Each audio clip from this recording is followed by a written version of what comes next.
मुझे ये एहसास हुआ कि हम इन टूल्स की असली ताकत का शायद सिर्फ 1 या 2% ही इस्तेमाल कर रहे हैं। ये बहुत ही आम बात है। मतलब लोग अक्सर घंटों मैनुअल काम करते रहते हैं, जबकि वही काम अगर सही लॉजिक पता हो तो कुछ ही सेकंड्स में हो सकता है। तो इस चर्चा का हमारा जो मेन मकसद है वो यही है कि इस रोजमर्रा के सॉफ्टवेयर के पीछे की जो इंजीनियरिंग है उसको समझा जाए, ताकि कोई भी साधारण यूजर इन नोट्स की मदद से एक पावर यूजर बन सके। सही बात है। अगर हम समझ लें कि ये टूल्स सोचते कैसे हैं तो काम बहुत आसान हो जाता है। तो शुरुआत करते हैं उस सॉफ्टवेयर से जिसने दुनिया के शायद सबसे ज्यादा डॉक्यूमेंट्स बनाए हैं, यानी MS वर्ड। ये बिल गेट्स की कंपनी का बनाया हुआ है। हाँ, जिसका हेडक्वार्टर वॉशिंगटन के रेडमंड में है। बिल्कुल। और ये एक एप्लीकेशन सॉफ्टवेयर पैकेज का हिस्सा है। लेकिन नोट्स पढ़ते हुए ना एक टेक्निकल डिटेल ने मुझे रोक लिया। मतलब साल 2003 तक वर्ड की फाइल्स .doc एक्सटेंशन के साथ आती थी। हाँ, .doc। फिर 2007 में अचानक ये .docx हो गया। पता है, मुझे हमेशा लगता था कि ये शायद सिर्फ नाम को एक नया रूप देने के लिए किया गया होगा। नहीं, ये कोई मार्केटिंग का तरीका नहीं था। उस छोटे से एक्स ने ना फाइल्स के काम करने के पूरे बैकएंड सिस्टम को बदल कर रख दिया। अच्छा, सच में? हाँ, वो एक्स का मतलब है XML, यानी एक्सटेंसिबल मार्कअप लैंग्वेज। पुराने वर्जन्स में क्या होता था कि फाइल्स एक ठोस बाइनरी फॉर्मेट में सेव होती थी, तो अगर फाइल के किसी एक हिस्से में भी कोई एरर आ गया तो पूरी फाइल करप्ट हो जाती थी। बिल्कुल, पूरी फाइल करप्ट और सारा काम बर्बाद। ओह, तो XML के आने से इसमें क्या बदलाव आया? XML ने उस फाइल को एक जिप फोल्डर की तरह बना दिया। यानी जब कोई docx फाइल सेव होती है ना, तो वो असल में एक फोल्डर होता है। एक फोल्डर? हाँ, जिसमें टेक्स्ट अलग रखा होता है, इमेजेस अलग होती हैं और फॉर्मेटिंग के जो कमांड्स हैं वो अलग होते हैं। अरे वाह! इससे एक तो फाइल का साइज बहुत हल्का हो जाता है, और दूसरा अगर इमेज वाले हिस्से में कोई गड़बड़ी आ भी जाए तो कम से कम जो इंसान ने टेक्स्ट टाइप किया वो तो महफूज रहता है। ये बहुत बड़ा इंजीनियरिंग अचीवमेंट था उस वक्त का। ये मुझे बिल्कुल नहीं पता था। और काम को तेज करने का एक और तरीका जो इस मास्टर क्लास के नोट्स में था, उसने भी मुझे काफी हैरान किया। मतलब मैं हमेशा स्टार्ट मेन्यू में जाकर वर्ड ढूंढती थी, जो कि काफी लंबा प्रोसेस है। हाँ ना, वही ना।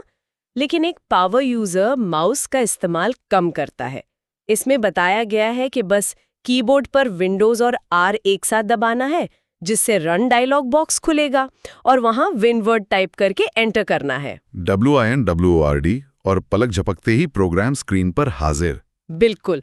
अब स्क्रीन खुलने के बाद जो इंटरफेस सामने आता है, उसको लेकर मेरे दिमाग में एक बहुत ही दिलचस्प तस्वीर बन रही थी नोट्स पढ़कर। कैसी तस्वीर?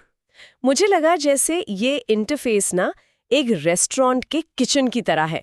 सबसे ऊपर जो टाइटल बार है वो रेस्टोरेंट का नाम बताता है।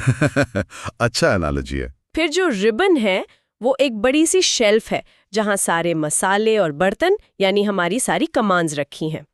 क्विक एक्सेस टूल बार में वो चीजें हैं जो तुरंत चाहिए होती हैं, जैसे सेव या अंडू। और सबसे नीचे टास्क बार है जहां चल रहे सारे ऑर्डर्स की पर्ची टांगी है। ये किचन वाली बात बहुत सटीक है, लेकिन अगर हम इसे किचन मान भी लें तो सवाल ये उठता है कि इस किचन का कंट्रोल रूम कहाँ है? कंट्रोल रूम मतलब रिबन और टाइटल बार तो सिर्फ सामने का हिस्सा है। अगर किसी को सच में पूरे सॉफ्टवेयर को कंट्रोल करना है तो उसको बैकस्टेज व्यू में जाना होगा। ओह, बैकस्टेज व्यू जो फाइल टैब पर क्लिक करने या Alt F दबाने से खुलता है। ठीक वहीं, वो जगह जहां पर सेव, प्रिंट और नई फाइल बनाने जैसी बुनियादी लेकिन बहुत अहम सेटिंग्स होती हैं। हाँ, वो पूरी स्क्रीन कवर कर लेता है। बिल्कुल। सामने का जो इंटरफेस है वो ये तय करता है कि डॉक्यूमेंट कैसा दिखेगा, लेकिन जो बैकस्टेज व्यू है ना, वो ये तय करता है कि उस डॉक्यूमेंट का भविष्य क्या होगा। एक एडवांस्ड यूजर टूल्स कहाँ हैं, इससे ज्यादा इस बात पर फोकस करता है कि वो काम कैसे करते हैं। ये नज़रिया वाकई बड़ा दिलचस्प है। अब अगर हम उस रिबन के होम और इंसर्ट टैब की बात करें, तो नोट्स में मुझे एक ऐसी चीज़ मिली जिसने मेरे काम करने का तरीका ही गलत साबित कर दिया। ऐसा क्या देख लिया उसमें? हम सब तो दिन भर कट कॉपी पेस्ट करते ही रहते हैं, और मुझे हमेशा यही लगता था कि क्लिपबोर्ड की याददाश्त सिर्फ एक आइटम तक होती है। मतलब एक सेंटेंस कॉपी किया और अगर गलती से दूसरा कॉपी कर लिया तो पहला वाला तो गया। ये तो एक बहुत ही बड़ी गलतफहमी है जो ज्यादातर लोग पाल कर रखते हैं। हाँ ना। असल में वर्ड का क्लिपबोर्ड एक शॉर्ट टर्म मेमोरी की तरह काम करता है, जो एक साथ 24 अलग-अलग आइटम्स को स्टोर कर सकता है। 24 आइटम्स, ये तो वाकई हैरान करने वाला है।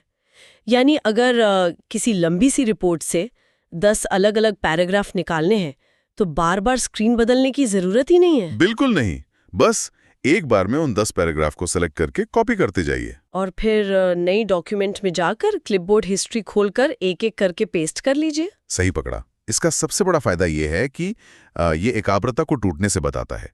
जब कोई बहुत फोकस से काम कर रहा हो तो बार-बार विंडो स्विच करना बहुत इरिटेटिंग होता है। क्लिपबोर्ड उस रुकावट को खत्म कर देता है। ये सच में एक पावर टिप है। और फॉर्मेटिंग की बात निकली है तो नोट्स में बताया गया है कि डिफ़ॉल्ट रूप से वर्ड हमें कैलिब्री फॉन्ट और 11 का साइज देता है। हाँ, ड्रॉप डाउन मेन्यू में तो साइज 8 से शुरू होकर 72 पर खत्म हो जाता है। वही, लेकिन नोट्स में एक मज़ेदार आंकड़ा दिया है कि अगर हम मैन्युअली टाइप करें तो इस फॉन्ट साइज को 1 से लेकर 1638 तक बढ़ाया जा सकता है। 1638 यानी 1638। ये लिमिट दरअसल सॉफ्टवेयर के इंजन की क्षमता को दिखाता है, लेकिन रोजमर्रा के काम में उससे भी ज्यादा काम आती हैं सबस्क्रिप्ट और सुपरस्क्रिप्ट जैसी चीजें। अच्छा, वो जो कंट्रोल के साथ इक्वल टू और कंट्रोल शिफ्ट प्लस दबाने से आती है। हाँ, जैसे मान लीजिए पानी का केमिकल फॉर्मूला लिखना है H2O, तो उसमें 2 को थोड़ा नीचे बेसलाइन में लाना होता है ना। हाँ। उसको सबस्क्रिप्ट कहते हैं। और सुपरस्क्रिप्ट मतलब ऊपर। बिल्कुल, जैसे मैथ्स में x² लिखना है तो 2 ऊपर जाता है। इसके बिना तो कोई भी मैथ्स या साइंस का रिसर्च पेपर टाइप ही नहीं हो सकता। सही बात है।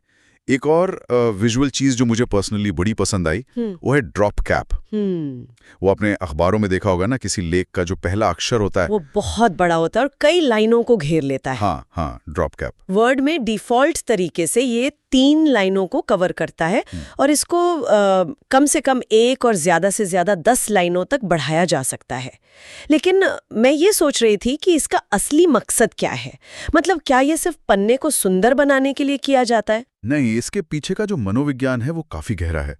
जब भी सामने एक ऐसा पन्ना आता है जो सिर्फ टेक्स्ट से भरा हुआ हो तो पढ़ने वाले का दिमाग उसे देखकर थकान महसूस करता है। हाँ, एक बोरिंग सा ब्लॉक लगता है। वही तो ड्रॉप कैप एक एंकर पॉइंट का काम करता है, या आंखों को पकड़कर एक क्लियर स्टार्टिंग पॉइंट देता है कि हाँ, यहां से पढ़ना शुरू करना है। ये ध्यान खींचने का एक बहुत शानदार साइकोलॉजिकल टूल है, सिर्फ सजावट नहीं है। ये रीजनिंग तो बहुत ही तगड़ी है, लेकिन सच कहूं तो फॉर्मेटिंग सेक्शन में जो मेरा सबसे बड़ा आहा मोमेंट था वो फॉर्मेट पेंटर को पढ़कर आया। मैं इसका इस्तेमाल तो करती थी, लेकिन ये अंदर से काम कैसे करता है ये नोट्स पढ़कर अभी क्लियर हुआ। फॉर्मेट पेंटर तो एक तरह का डिजिटल डीएनए स्कैनर माना जा सकता है। डीएनए स्कैनर कैसे? यानी उसका रंग कैसा है, साइज क्या है, वो बोल्ड है या इटैलिक है। अच्छा। और फिर जब उसे किसी नए टेक्स्ट पर लगाया जाता है तो ये वही सेम डीएनए उस नए टेक्स्ट में इंजेक्ट कर देता है। मतलब बार बार अलग अलग बटन दबाने की झंझट ही खत्म। बिल्कुल, घंटों का काम एक सिंपल से ब्रश क्लिक में हो जाता है। ये सच में टाइम बचाने का बेस्ट तरीका है। अच्छा, इंसर्ट टैब में एक और कमाल की चीज थी, टेबल्स। नोट्स के हिसाब से एक टेबल में मैक्सिमम 63 कॉलम और 32,767 रोज बन सकती हैं। 63 कॉलम्स और 32,767 रोज। हाँ, लेकिन वर्ड में इतनी बड़ी टेबल को संभालना तो किसी बुरे सपने जैसा होगा ना। वही तो। और शायद इसी वजह से इतने भारी डेटा को हैंडल करने के लिए हमारे पास एक्सेल जैसा अलग और पावरफुल टूल मौजूद है, जिस पर हम आगे चर्चा करेंगे। हाँ, एक्सेल पर आएंगे, लेकिन उससे पहले जरा लेआउट और रिव्यू की बात कर लेते हैं, क्योंकि यही वो चीजें हैं जो किसी भी डॉक्यूमेंट को एक असली प्रोफेशनल टच देती हैं। बिल्कुल। जैसे हमने टेक्स्ट को बड़ा खूबसूरत बना लिया, लेकिन जब उसे किताब की तरह प्रिंट करने गए तो पता चला कि बाइंडिंग में आधा टेक्स्ट ही छुप गया। ये मेरे साथ हो चुका है। तो यहाँ पर नोट्स में एक गटर मार्जिन का जिक्र है। गटर मार्जिन पब्लिशिंग इंडस्ट्री का एक बहुत बड़ा और अहम हिस्सा है। ये एग्जैक्टली क्या करता है? जब भी किसी किताब को सिला जाता है या बाइंड किया जाता है ना, तो उसके लिए पेज के लेफ्ट में या ऊपर की तरफ एक एक्स्ट्रा जगह छोड़नी पड़ती है। गटर मार्जिन बस वही जगह फिक्स कर देता है, ताकि जब किताब खुले तो अंदर का लिखा हुआ टेक्स्ट उस बाइंडिंग के नीचे दब ना जाए और आराम से पढ़ा जा सके। ये छोटी सी सेटिंग कितनी बड़ी प्रॉब्लम सॉल्व कर देती है। इसके साथ ही ओरिएंटेशन का भी कॉन्सेप्ट आता है। बाय डिफ़ॉल्ट तो पेज पोर्ट्रेट होता है, यानी लंबा ज्यादा होता है, और दूसरा लैंडस्केप है जिसमें चौड़ाई ज्यादा होती है। हाँ, पेज साइडवेज हो जाता है। लेकिन एक बहुत कॉमन प्रॉब्लम है। मान लीजिए मेरी एक 10 पेज की फाइल है और मैं चाहती हूँ कि सिर्फ जो तीसरा पेज है वो लैंडस्केप हो जाए। लेकिन अगर मैं नॉर्मल तरीके से लैंडस्केप करती हूँ तो सारे के सारे 10 पेज लैंडस्केप हो जाते हैं। ये वर्ड यूज करने वालों की सबसे बड़ी उलझन होती है। और पेज ब्रेक करने से भी कुछ नहीं होता, वो बस टेक्स्ट को अगले पन्ने पर भेज देता है। यहीं पर एक नया कॉन्सेप्ट सामने आता है और वो है सेक्शन ब्रेक का जादू। तो ये पेज ब्रेक से अलग कैसे है? देखिए, पेज ब्रेक क्या करता है, पूरे डॉक्यूमेंट को एक ही यूनिट मानता है। लेकिन जब आप सेक्शन ब्रेक लगाते हैं तो इसका मतलब है कि आपने एक ही फाइल के अंदर अलग अलग इंडिपेंडेंट हिस्से बना दिए हैं। अच्छा। अगर तीसरे पेज के बाद एक सेक्शन ब्रेक लगा दिया जाए ना, तो उसके आगे के पन्नों का पिछले पन्नों से कोई रिश्ता नहीं रहता, वो इंडिपेंडेंट हो जाते हैं। उसके बाद सिर्फ उस एक पेज का ओरिएंटेशन बदला जा सकता है, वहां अलग हेडर लग सकता है या अलग मार्जिन सेट किया जा सकता है। यानी पूरे डॉक्यूमेंट पर टोटल कंट्रोल। ये बहुत ही रिलीफ वाली बात है। और चेक करने के लिए जो लाल और हरी लाइन आती है स्क्रीन पर, वो भी बड़ी मददगार होती हैं। F7 वाली। हाँ, कीबोर्ड पर F7 दबाने से जो स्पेलिंग और ग्रामर का चेक शुरू होता है। लाल वाली लाइन मतलब स्पेलिंग में गलती है और हरी वाली ग्रामर के लिए होती है। इसके अलावा नोट्स में एक और शॉर्टकट मिला मुझे, शिफ्ट के साथ F7। इसको दबाते ही थिज़ॉरस खुल जाता है, जो इसेंशली पर्यायवाची शब्दों का खजाना है। भाषा को ठीक करने के बाद अगर हम व्यू टैब की तरफ जाएं ना, तो वहां एक टूल है जिसका नाम है मैक्रोस। ये ऑल्ट और F8 दबाने से खुलता है और दरअसल ऑटोमेशन की दुनिया में ये पहला कदम होता है। मैक्रोस का नाम मैंने कई बार सुना है, लेकिन वो हमेशा किसी भारी कोडिंग जैसा लगता था, मुझे डर लगता था। इसे चलिए एक सिंपल उदाहरण से समझते हैं। मान लीजिए किसी का काम है हर रोज एक रिपोर्ट बनाना, जिसमें 5 कॉलम की एक टेबल बनानी है, फिर हेडिंग का रंग नीला करना है और लास्ट में कंपनी का लोगो लगाना है। ठीक है, और इस सब में रोज 10 मिनट लगते हैं। अब मैक्रोज ना एक अदृश्य या इनविजिबल रोबोट असिस्टेंट की तरह होता है। जब आप रिकॉर्ड मैक्रो चालू करते हैं तो सिस्टम में होने वाले हर एक माउस क्लिक को वो याद कर लेता है। ओह, तो वो बैकग्राउंड में बैठ के सारे स्टेप्स रिकॉर्ड कर रहा होता है। एग्जैक्टली। और जब अगली बार वही रिपोर्ट बनानी हो तो बस एक असाइन की हुई शॉर्टकट की दबानी होती है। वो इनविजिबल रोबोट उन सारे क्लिक्स को 1 सेकंड से भी कम टाइम में खुद रिपीट कर देता है। अरे वाह! तो जो काम रोज 10 मिनट खा रहा था, वो अब पलक झपकते ही पूरा हो जाएगा। ये किसी जादू से कम नहीं है सच में। चलिए, अब अगर हम वर्ड की इस टेक्स्ट वाली दुनिया से थोड़ा बाहर निकलें तो सामना होता है डेटा के एक विशाल महासागर से, यानी MS एक्सेल। जी। वर्ड जहां डॉक्यूमेंट्स के लिए होता है, वहीं एक्सेल एक पूरा स्प्रेडशीट प्रोग्राम है और इसके साइज को लेकर नोट्स में जो आंकड़े हैं वो दिमाग घुमाने वाले हैं। हाँ, क्या नंबर्स थे वो? 2007 और उसके बाद के जो वर्जन्स हैं उनमें 10,48,576 रोज होती हैं और 16,384 कॉलम्स होते हैं। ये नंबर सुने आपने? ये सिर्फ फैक्ट्स नहीं है, बल्कि ये दिखाते हैं कि एक्सेल कोई साधारण सा डिजिटल रजिस्टर नहीं है। ये एक बहुत ही विशाल ग्रिड है। इसको इस तरह से सोचिए कि अगर कोई इंसान एक्सेल में एक रो हर सेकंड की स्पीड से नीचे स्क्रॉल करना शुरू करे, तो उसे शीट के बिल्कुल आखिरी एंड तक पहुंचने में 12 दिन से ज्यादा का वक्त लग जाएगा। 12 दिन लगातार स्क्रोलिंग, ये बहुत ही सॉलिड एनालॉजी है। और इस ग्रिड का जो कटान बिंदु होता है उसे सेल कहते हैं ना। रो जो नंबर्स में होती है और कॉलम जो अल्फाबेट्स में होते हैं, वो मिलकर एक सेल बनाते हैं और एक सेल में नोट्स के मुताबिक 32,767 कैरेक्टर्स लिखे जा सकते हैं। बिल्कुल सही। इस पूरे इंटरफेस में 2 बहुत ही इंपॉर्टेंट बॉक्सेस होते हैं। एक है नेम बॉक्स और दूसरा है फॉर्मूला बार। मुझे तो ये पूरा सेटअप ना किसी बड़े शहर के नक्शे जैसा लगा। वो कैसे? जैसे नेम बॉक्स आपके घर का एग्जैक्ट पता बताता है, जैसे C3, और जो फॉर्मूला बार है वो ये बताता है कि उस घर के अंदर असल में कौन रह रहा है। क्या बात है, ये एनालॉजी बहुत सटीक है। कई बार क्या होता है कि किसी सेल में हमें दिखता है 100 लिखा हुआ, लेकिन जब हम फॉर्मूला बार में ऊपर देखते हैं तो पता चलता है कि वो असल में 50 और 50 का जोड़ है। तो फॉर्मूला बार बेसिकली सेल का एक्सरे विजन है। सही कहा।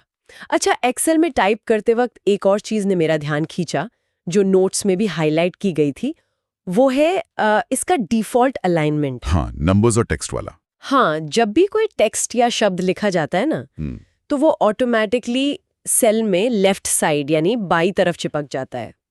लेकिन जैसे ही हम कोई नंबर टाइप करते हैं, वो राइट साइड यानी दाईं तरफ चला जाता है। हाँ। मुझे हमेशा लगता था कि ये ऐसे ही रैंडम बनाया गया होगा। रैंडम बिल्कुल नहीं है, इसके पीछे एक बहुत गहरी कॉग्निटिव साइकोलॉजी काम कर रही है। अच्छा, वो कैसे? देखिए, हम भाषा को या शब्दों को हमेशा लेफ्ट से राइट की तरफ पढ़ते हैं, इसलिए टेक्स्ट नेचुरली लेफ्ट लाइन होता है। लेकिन जब बात नंबर्स की आती है तो वहाँ इकाई, दहाई और सैकड़े की पोजीशन बहुत इंपॉर्टेंट हो जाती है। हाँ, यूनिट्स, टेन्स और हंड्रेड्स। हाँ, तो जब नंबर्स राइट अलाइन होते हैं ना, तो उनकी पोजीशन एक सीध में आ जाती है, राइट साइड से।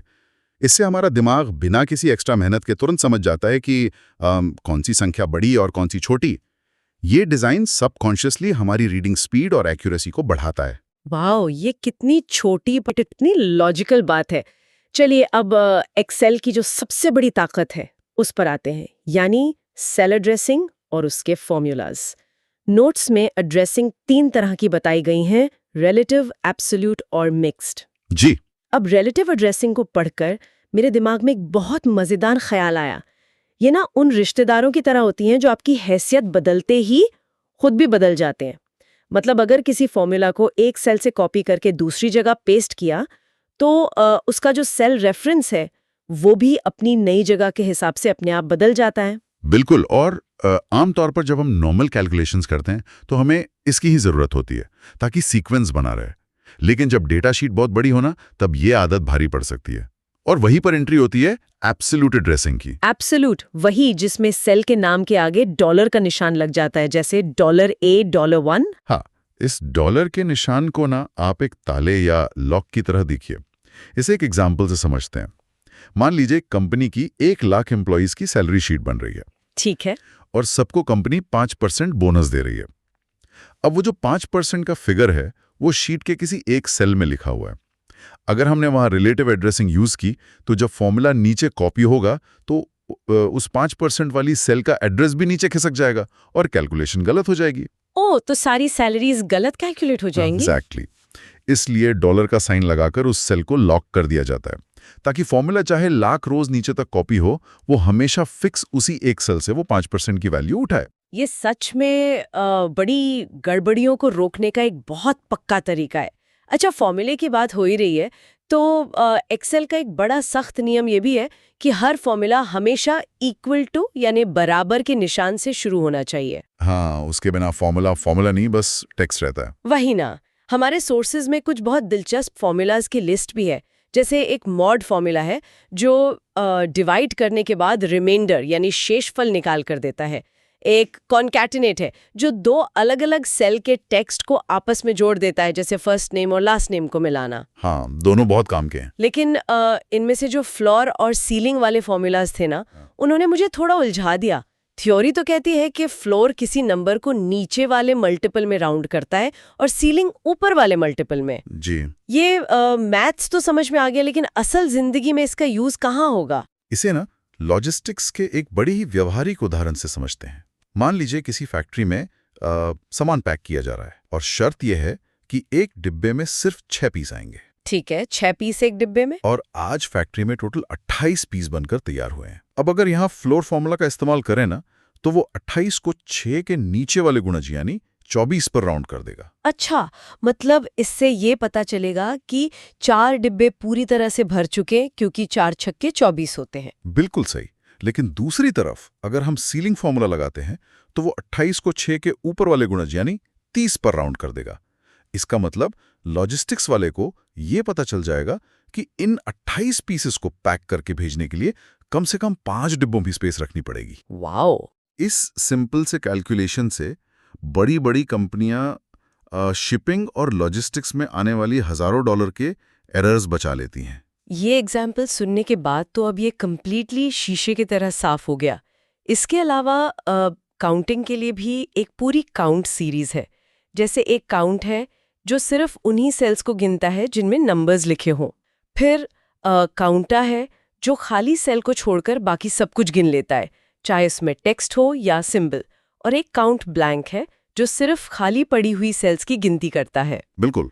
और जब हम ऐसे डेटा पर काम कर रहे होते हैं जो लाखों रोज लंबा हो, तब हम एक्चुअली एडवांस्ड एक्सेल के क्षेत्र में कदम रखते हैं और वहां राज करता है पिवट टेबल। Pivot table. हाँ, पिवट टेबल किसी भी विशाल डेटा को सेकंड्स में निचोड़कर उसकी पूरी समरी देने का एक जादुई टूल है। जैसे अगर किसी के पास पिछले 5 साल की सेल्स रिपोर्ट है और उसे बस ये जानना है कि किस शहर में कौन सा प्रोडक्ट सबसे ज्यादा बिका, तो पिवट टेबल से ये सवाल बस कुछ क्लिक्स में ही हल हो जाता है। और इस समराइज किए हुए डेटा को प्रेजेंट करने के लिए हम चार्ट्स का इस्तेमाल कर सकते हैं ना। जैसे कंपैरिजन करना हो तो बार या कॉलम चार्ट, समय के साथ कोई ट्रेंड दिखाना हो जैसे क्रिकेट का स्कोर ग्राफ तो लाइन चार्ट, और अगर परसेंटेजेस दिखानी हो तो पाई चार्ट। सही कहा। लेकिन नोट्स में चार्ट से जुड़ा एक एकदम नया कॉन्सेप्ट भी था। हाँ, वो स्पार्कलाइन वाला ना, ये कॉन्सेप्ट मुझे भी बहुत नया लगा। ये पूरा का पूरा एक मिनी चार्ट होता है जो सिर्फ एक छोटे से सिंगल सेल के अंदर फिट हो जाता है। कॉर्पोरेट डैशबोर्ड्स में ना स्पार्कलाइन की बहुत डिमांड होती है। बड़े बड़े और जगह घेरने वाले चार्ट्स लगाने के बजाय लोग हर प्रोडक्ट के नाम के आगे एक छोटी सी स्पार्कलाइन लगा देते हैं, एक फिटनेस ट्रैकर की तरह। एग्जैक्टली। एक नज़र देखते ही ट्रेंड पता चल जाता है कि परफॉर्मेंस ऊपर जा रही है या नीचे, बिना डिटेल्स में घुसे। लेकिन पता है, एक्सेल में काम करते वक्त मुझे जो चीज़ सबसे डरावनी लगती है वो है इसके एरर कोड्स।